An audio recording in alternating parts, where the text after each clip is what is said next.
మాతా key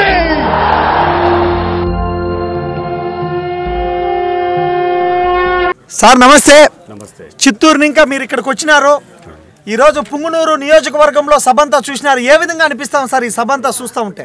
sir ఈరోజు మాకు కందూరులో సభ ఉందని నిన్న పిలుపు వచ్చినప్పుడు ఓకే కందూరు అనే గ్రామం ఎక్కడుంది, ఎంతమంది రాగలరు అని అనుకున్నామండి. ఈరోజు దాదాపు 10,000 మంది దాకా ఈ సభకు రావడం జరిగింది.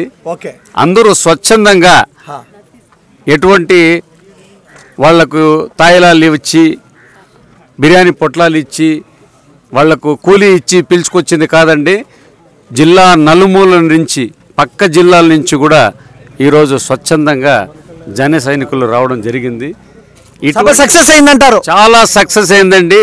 చాలా వరకు రాష్ట్రంలో నాయకులు ఏం చెప్పారంటే ప్రశ్నించే పార్టీ అన్నారు, తర్వాత పార్ట్ టైం పార్టీ అన్నారు, తర్వాత కింగ్ మేకర్ పార్టీ అన్నారు. ఇప్పుడు మేము ఈ రోజు కింగ్ మేకర్ పార్టీ కాదండి, కింగ్ అయ్యే పార్టీ అని నేను చెప్తున్నాను.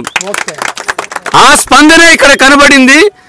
ఈ రోజు అటువంటి ఆ స్పందనని వాళ్ళు ఓర్వలేకుండా ఈ అరాచానికి దిగజారినారు.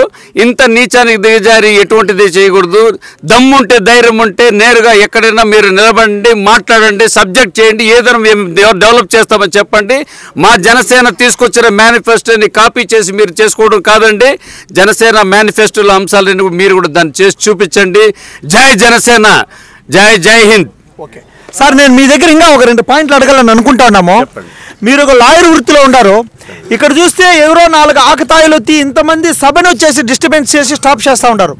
ఒక లాయర్ వృత్తిలో ఉండి మీరు వచ్చేసి ఇలాంటి వైనాలకంతా ఏ విధమైన ఒక న్యాయపరమైన ఇవి ఉంటాయి సార్ దీంట్లో?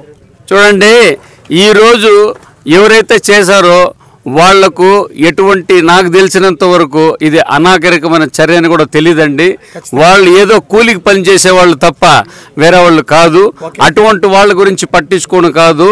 ఈ రోజు అయితే వాళ్ళు ఒక చిన్న 2 రాళ్లు వేసి మనం గాయపరచాలని చూశారు. గాయపడిన పులి ఎటువంటిది వస్తుందో 2019లో మేము చూపిస్తామని నేను శపథం చేసి చూపిస్తున్నాను. కాబట్టి 2019లో మన పవన్ కళ్యాణ్ని జనసైనికులందరూ కూడా మన ముఖ్యమంత్రిగా చూడాలని, దాని గురించి పోరాడాలని, ఇక్కడ వాళ్ళు చేసిన దీన్ని కసిగా మళ్ళీ ఇదే నియోజకవర్గం కాకుండా రాష్ట్రం అంతా కూడా జనసేన ముందుకు తీసుకోవాలని చెప్పి నేను కోరుకుంటున్నాను. జై జనసేన, జై హింద్, జై పవన్ కళ్యాణ్ గారు.